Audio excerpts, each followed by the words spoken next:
Welcome, everyone. This is the Rotary eClub of Silicon Valley. Every week, we are bringing you some speaker who has some interesting thing to say that we think is going to be inspiring in some fashion. And we are so regularly right about that. Dig us. So as you think about what it means to be part of Rotary, or if you are a non-Rotarian guest, what these Rotarian folks are all about, the idea is to inspire a sense of service to others and an interest in the world around us that allows us to see ways that we can tap into that part of ourselves that is all about making life better for those around us and those well away as well. So as you enjoy this particular program, I hope you will remember that that is a part of who we are at the Rotary eClub of Silicon Valley. Our speaker today is Shun Lai. She has all kinds of wonderful things that I hope you just read on your way to this portion of the meeting. I will highlight several. She is one of the editors at Undomesticated, a web magazine for, by, and about women living boldly in the world. Cool point number one. She teaches MFA programs at 2 different universities, teacher, educator, cool point number 2. And in describing what it is that she would be talking about in some fashion as we look at the idea of mirrors and windows and talking about books, she talked about her long, complicated relationship with outdoor sports, which is the subject of Pinups, her most recent book. Shun, it is such a pleasure to have you with us. Thank you for taking time to speak to us, and I hand the mic over to you. Fabulous. Thank you so much, Rustin. And a huge thanks to Raquel, who invited me here today and who is a mate of mine from Shelterbox. Of course, a wonderful project that is paired up with Rotary all around the world to help alleviate the suffering of people who have been at the hands of natural or man-made disasters. I'm so glad to be here. I've had such a great time interacting with Rustin already, so I can't wait to get started. Today's lecture is about mirrors and windows, mirror works and window works. And oops, sorry guys, I have a little, boop, there we go. There's the cover of the book. I only show it to you so you know what to look for on the bookshelves. It was released in September of 2020 and we're already in our 4th printing, which tells me that people want to know about what it's like to be a minority woman living in America, which is actually primarily what my long, ugly relationship with outdoor sports taught me. As part of that, I also took some steps to get some education around diversity and inclusion education from an extension of Cornell University. So part of what I'm talking today will rotate around that. Today, I'm going to talk to you about what social scientist Dolly Chug, there she is, calls mirror works and window works, and how each of these can affect how inclusive and ultimately how diverse our lives can be. Some literary works are mirrors. They reflect back to us what we see every single day or what we think we already know. And some works are windows. They allow us to see through them into somebody else's life. Okay, I have to confess to you that I made all the illustrations for this slideshow. So they're a little bit cartoony, but they were loads of fun to do, and I really hope you enjoy them. So for mirrors, I want you to think about like mystery books, you know, the genre mysteries that you see on the bookshelves, that huge section of the library when we're allowed to go to the library. The detective is always a flawed individual who catches someone that we don't really care a whole lot about, right? And that's the villain. The villain usually has had a terrible childhood or maybe a disease of the head that we really can't be bothered to find out a whole lot about. And that's okay because we're ultimately not there for that when we read mysteries.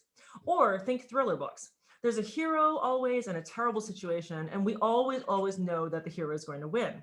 In the case of Lee Child's Jack Reacher, who's one of my absolute favorites, the hero himself says he's not too much to look at. But we all know there's something about him that's another trope of this genre, right? Because women keep on throwing themselves at him. This is another trope, okay? Now the women themselves, by the way, in these books, they're all always striking or beautiful. And then the easiest these books, the authors never tell us what it even means to be striking or beautiful. They just say, oh, the woman is beautiful. And that further compounds the mirror effect because then we get to fill in with our own brains, our ideas of what we think are beautiful and not so beautiful, right? It's a very neat little trick, okay? When we meet the villains in these books, we fill them in with our own ideas of what villains are like. There's very little complexity to any of these characters, so our brains don't really have to work very hard at all. And that, of course, is the point. These books are not very challenging reads. Make no mistake about it. These are the books I reach for over and over and over again when I am tired or when I am cranky or when I'm just in need of something pleasurable. In other words, they are the awful Ben & Jerry's ice cream of the reading shelf, okay? They are bad for me and I love them. I absolutely adore them. I pick them up when I am tired and I'm cranky because I need to feel like what I believe is true when I'm tired and cranky, right? In other words, I'm looking for confirmation bias. I am looking for that tiny little dopamine hit that says, I knew it. I knew it. Whatever I knew is right. Okay. That's very convenient. It makes us all feel very, very good. The doctor in our group, by the way, can tell us that dopamine is a very, very, very real thing. It has lasting effects. Now, on the other hand, there are window reads. And these are books that force you to look at someone else's life. So let's stick with the categories of mysteries for now. There is a category of mystery called literary mystery that sits alongside of genre mystery. In Asima Zehanat Khan's Isa Katak series, that's the author there, it's a Muslim policeman living in Toronto, and he solves crimes relating to the Muslim community specifically. He's a community policeman, okay? The crimes that he confronts don't just involve like simple murder like we usually find in a lot of these books. They involve hate crimes and honor killings. These are things that might feel foreign to us, things that are not as easy for us to grasp, okay? And even if you look at like the names of these characters that we confront in these books, they're unfamiliar to us, right? Like I said, the author's name is Asima Zehanat Khan. It took me a long time to say that before it rolled off my tongue. And the hero is Asa Katak, right? Now, as I was writing this presentation, I was kind of drilling around in my head, trying to like remember off the top of my head what the name of this hero was. And I landed first on the name of his coworker, whose name is Rachel Getty. What I thought was interesting is that, yeah, okay, it was easy for me to reach for Rachel Getty because that's a name that kind of like comes more quickly to me. I know a lot of Rachels and I know the Getty Museum up in Los Angeles, right? When you look for the Asa Katak series, the name that pops up first is the Rachel Getty and Asa Katak series. Why? Because that's the name that Americans resonate with. And so that's the term they search for first, right? It's just really interesting. Never mind that she's a secondary character and we don't really get to see his name first and foremost at all. Even this small act, however, trying to remember a name that's foreign to us, helps us to stretch our brains just a little bit. It makes us work a little bit harder, and that's a very, very, very good thing. Okay. All right, more illustrations. Okay, so there's another way for us to look at this mirror window dichotomy, and that's the idea of echo chambers and information bubbles. These are two very different things. We hear them interchanged a lot, right? People say, oh, well, you're living in an echo chamber, and then they might say, oh, I live in an information bubble, but they're actually two very different things. Information bubbles are when you live in an intellectual environment that's so airtight that nothing gets through except that which you already believe in. In other words, you only hear one side of everything ever, okay? Think about somebody who lives in a rural community, say, that has very limited access to radio or television stations, right? And the other one is echo chambers, all right? Now, these is where you distrust everything and anyone with a contradictory opinion to years, okay? So this is like it's like a barrier that you've built for yourself, okay? That might be because of your Google searches or something, but either way, it's something that is something that you have constructed, all right? So you might think of somebody who grew up in a homogenous community and somebody who's just taking their first steps into a different environment, or more likely, whatever you were doing this morning on Facebook. Were you in an echo chamber? 100%. You better bet. Absolutely. Now, if we keep on reading only mirror works, the ones that we seek out because of familiarity and that resulting comfort, that like sort of dopamine hit, we end up living in an information bubble. But if we read window works, we're much more likely to find ourselves in an environment of an echo chamber, right? And of the two, echo chambers are way more permeable. From the echo chamber, we can actually perceive ourselves trusting some of the narrators and the characters that we encounter in literary works, even if these characters and narrators have different names or different viewpoints from us. And eventually we might end up seeking them out on our own. Okay, we don't have to have them presented to us. I have a student, for example, whose preferred extracurricular reading is like memoirs and craft books by older white women. And coincidentally, my student happens to be an older white woman herself, right? Okay. The problem is then she's just reading mirror works, and all this will serve to do is limit her intellectual growth as well as her writing skills and writing prowess. If we only ever read books about writing or about the memories of people who already are speaking our language using names and concepts and settings that we're already familiar with, we do ourselves the great discredit of learning limited kinds of narrative, i.e. the narratives that we already know. So in talking to the student, I kind of casually and firmly nudge her towards reading from other demographics. It's a challenge, but it's been absolutely worth it. She's been really enjoying herself. Okay, so there's another reason for us to read window works. And to illustrate further, I'd like to explore something that's called the unmarked state. In linguistics and social science, the unmarked state is the dominant state, or the state that everybody assumes that requires no explanation or marking. Okay, in other words, when we're reading a book and we see absolutely no demographic markers laid out, i.e. the character is not described as Black or queer or transsexual or disabled, we automatically assume white, we automatically assume male, we automatically assume abled, or we assume straight, okay? For lack of a better word, you can say the unmarked state actually equals the dominant state, which also equals what we think of as normal, okay? So yeah, in a literary work, the unmarked state would be a white narrator who's straight and cisgendered. And when we encounter other narrators in the world that we live in today, those narrative traits have to be called out before we can recognize them as being other, okay? In other words, we have to say that the narrator is Black, or we have to have it called out for us that the narrator is Black, all right? But reading works by Black authors, for instance, starring Black authors, can help our brains to gain a better sense of the probability of a broader set of experiences, okay? In other words, we get more used to the possibility that other kinds of normal exist and that other types of normality exist, okay? It's an interesting phenomenon. I'll give you an example. Okay, so this is from my own life last week. One of my co-editors at Undomesticated is reviewing a book by a Ghanaian author.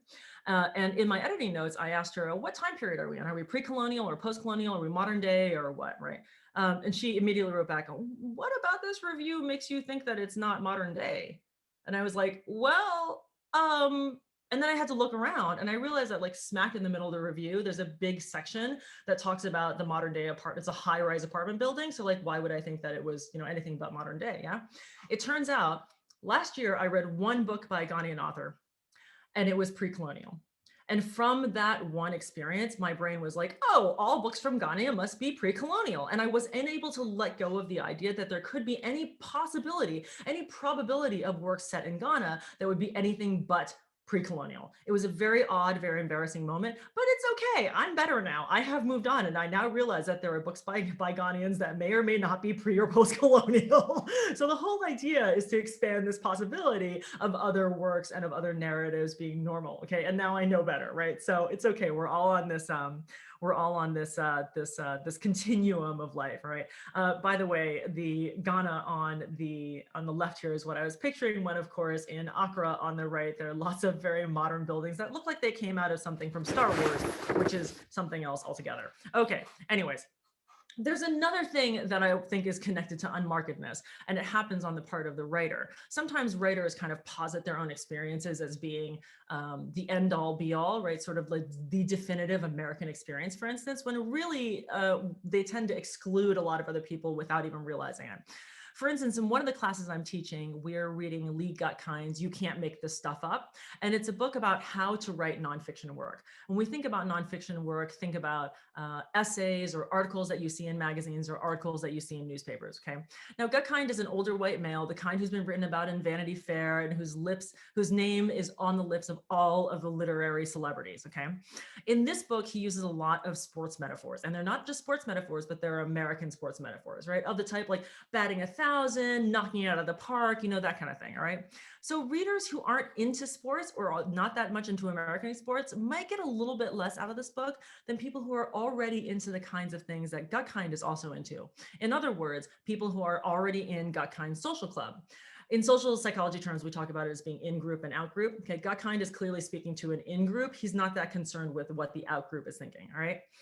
Gutkind never explains these metaphors. That's how I know that he's really only interested in catering to one kind of writer. He just goes with them and he assumes that every red-blooded American writer will know what he's talking about, okay?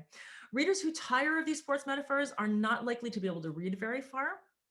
And on top of that, Gutkind also spends a lot of time writing about other white writers, okay? There aren't that many Black or Indigenous or people of color writers that make their way into this book. In other words, my students who need to know that there are writers who do not look like Gutkind out there walk away with a reinforced sense of what is normal. Remember, this is a seminal work on how to write and execute creative nonfiction that sells, okay? So we have it drilled into us that there is one type of normal, that there is one type of great seminal work, and that is the kind of work that appears in Gutkind's seminal work, which coincidentally happens to be white, okay?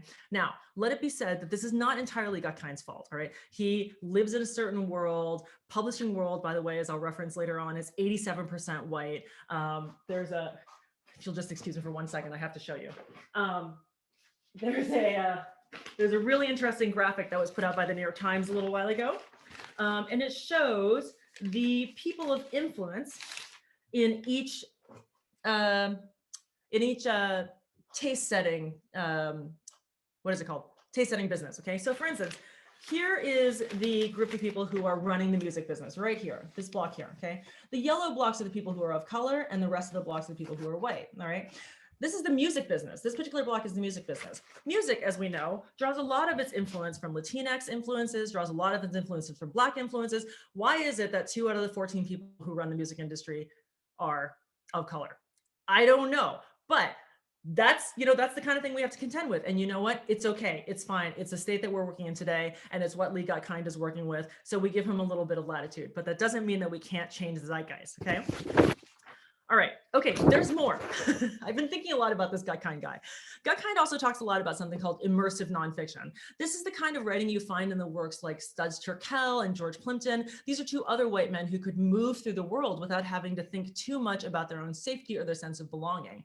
Terkel is known for and written about in Got Kind's book, his work interviewing people about their jobs. And Plimpton is known for his experiences playing professional sports as a rank amateur. He asked for and got a spot on the Detroit Lions football team. Granted, they were terrible that year, okay? But he was able to play football. He was able to get on the gridiron, get on the playing field, and play football just because he asked. That's it. It's great, okay? Now, if you're writing immersive nonfiction, what you have to do is embed yourself into the environment, okay? You study it, you fade into the background, you get to know the people who are living in it, you get people to talk to you. If you think about Friday Night Lights, which was later turned into a television show and was a nonfiction book about football in small town America, it was Odessa, Texas, and football was the only way out, okay? This is a book written by a guy who's named Buzz.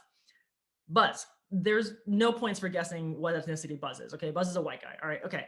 Now, in other words, if you're writing immersion nonfiction, you have to blend into the background, all right?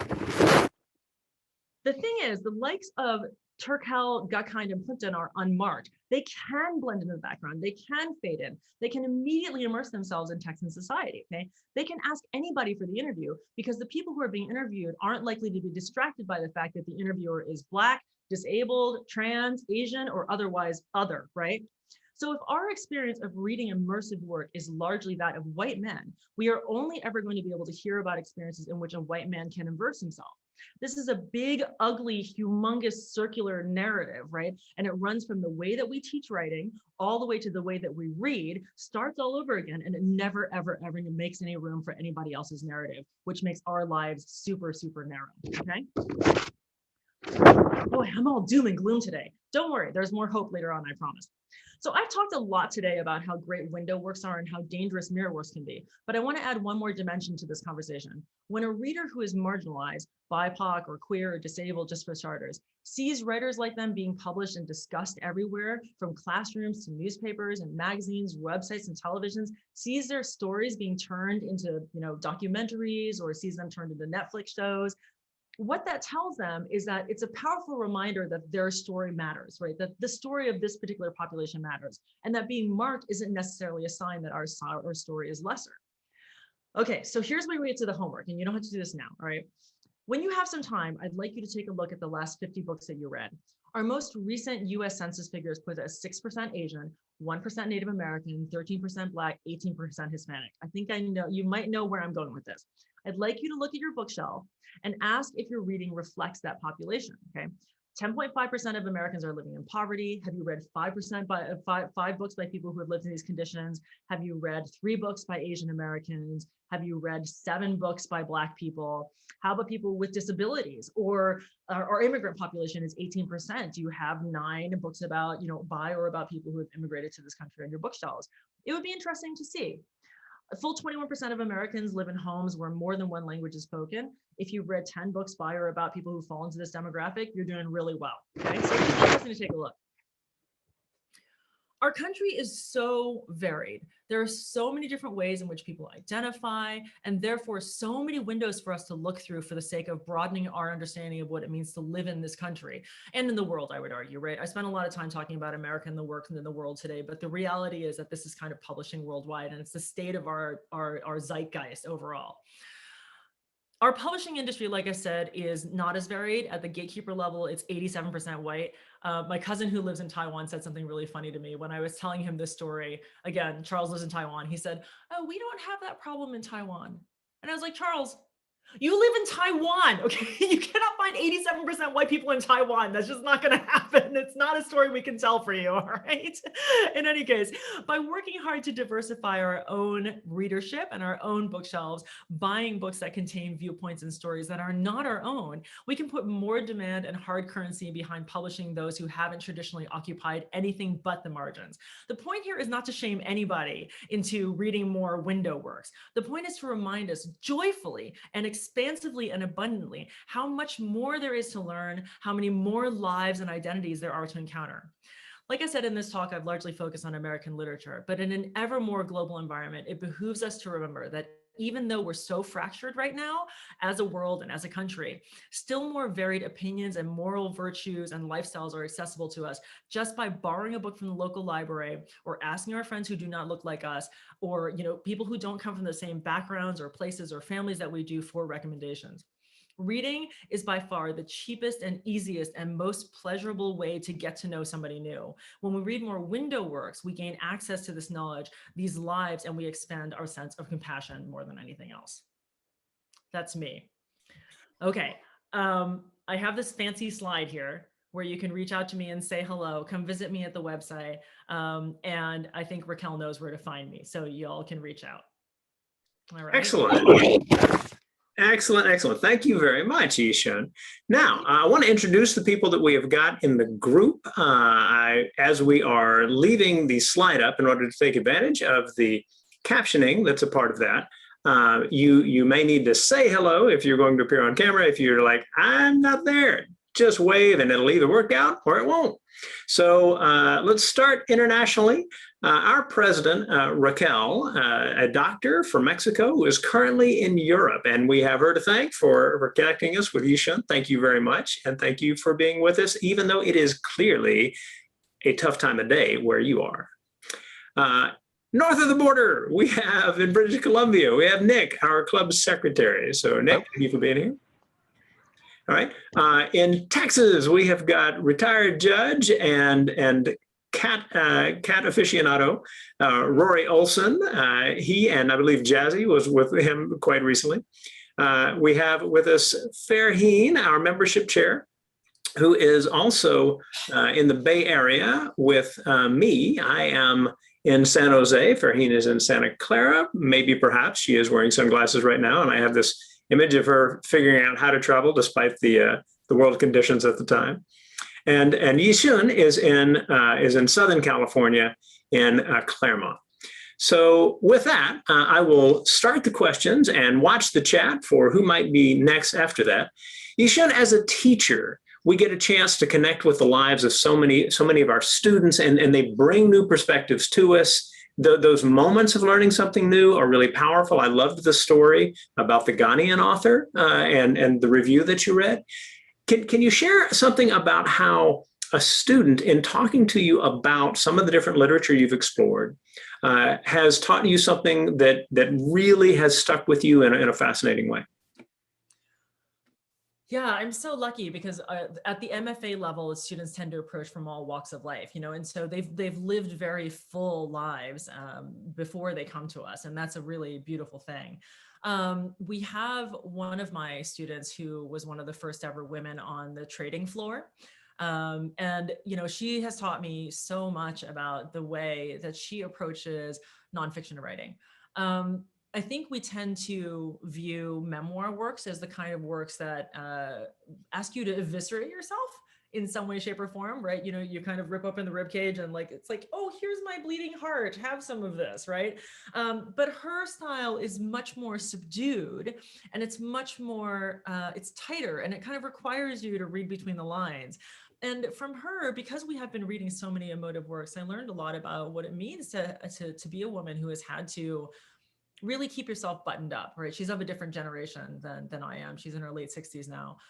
So for me, reminding myself that there is another way to tell an emotive story was pretty powerful. Farheen. Yishan, Yeah. yes, thank you.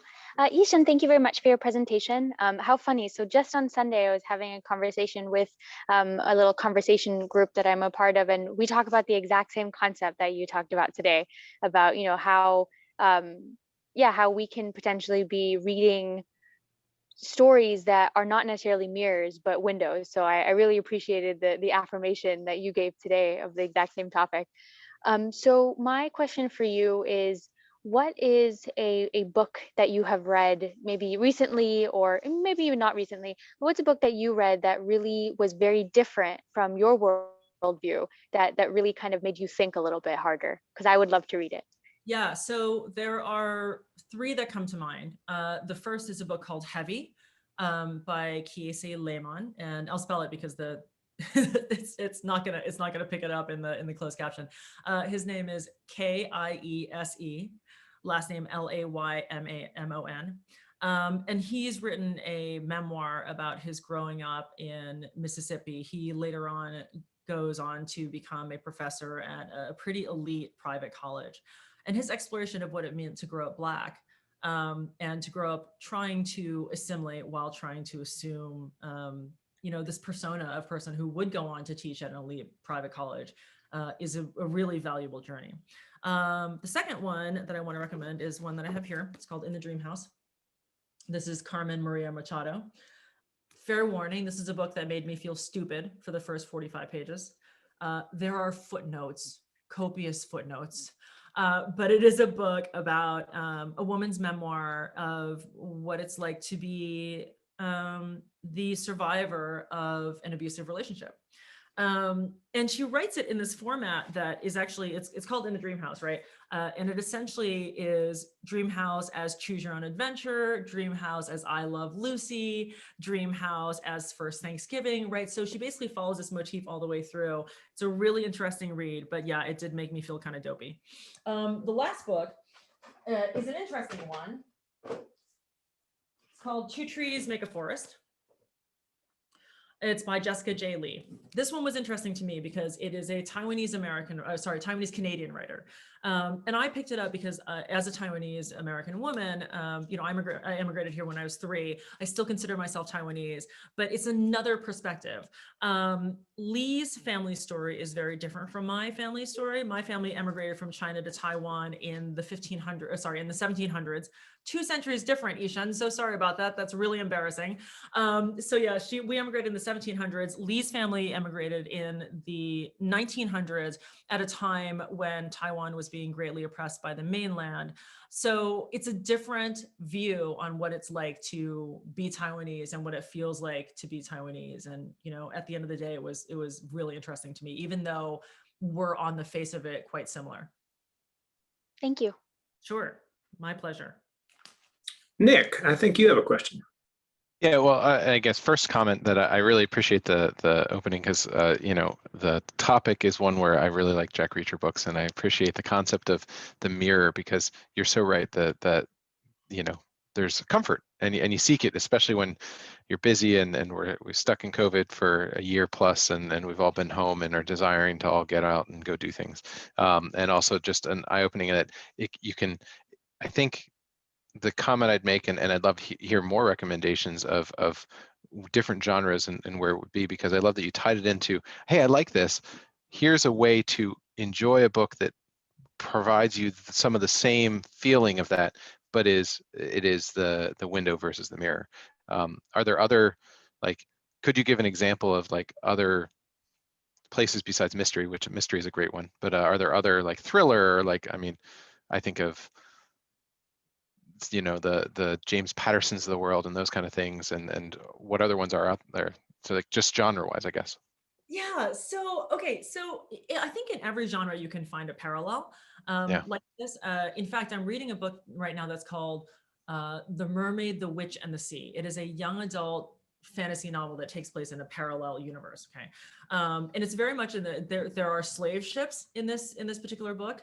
There are mermaids and there are witches, and yet it just provides a different lens on our American history, right? Of having had that slaver history, what the author does is to recreate that history for us in a fashion that allows us to maybe digest it in another way, as opposed to having to read through a history book that can be very, very painful, right? Now, the other environment that I've been messing around in is more literary fiction, right? So I just read a book called Eleanor Oliphant is Completely Fine. And it's by a woman whose name I can't remember, Gail Honeyman. And it's about a woman who, ostensibly on the face of it, she has a little bit of an autistic streak about her. You know, there's a little bit something going on where she's just not as socially adept as we would expect a woman in her mid-30s to be. And it ends up being much darker, but there too, you get the sense of like, okay, well, here's somebody who's potentially neurodivergent, right? Who has a different lifestyle than I do. What is it like to be neurodivergent? The whole thing is told from her point of view. So yeah, in every single genre, you will find books that I think will allow you to just stretch a little bit further. If we're back on the topic of mysteries and thrillers, and of course my library here is huge because I read a lot of them. I just read a series from a woman who is formerly Amish. And she left the Amish, the detective has left the Amish tradition, but now works in that same community that she grew up in. So she has to actually contend with the fact that she used to be Amish, then was excommunicated from her church, and now is policing that same demographic. So there too, you know, you have the capacity of like meeting another demographic, even if it's still within the same United States I live in. Yeah, I was born and grew up near there, so I'd laugh at that one. That one sounds interesting too. So thank you. Interesting. That's great. Thanks for allowing me to spew more books at you. That's fantastic. Love it. Thank you. All right. Well, we have reached that time where we wind down the recording, but as longtime watchers of our programs will know, we get to keep talking with the speaker afterwards, which we think is pretty darn cool. If you are visiting us, we hope you will leave a comment below. And if you are not, you are a member, we hope you will leave a comment below because you share the ideas. This is a chance for us to talk about the different ideas that are brought forward in our programs and throughout our meetings. Additionally, let us know you are here. There is an attendance item just south of where you'll find this particular recording on our meeting page. And by properly putting in your email address, you'll get an email back to share with your club secretary if you're trying to make up a miss for a meeting from another club. So with that, I will do what we always do, which is hand it back to the speaker for the final word. Thank you so much for having me. I had such a great time. I think for me and my life as an educator, it's so rare that educators remember that there is a whole nother world out there of readers who want to be interested in what we're talking about. It's so important that we don't silo ourselves. And it's meetings like this that remind me all the time that there's always somebody new to reach out to and to learn from. So I want to thank you for having me. Excellent. Thank you. And we will see you next week.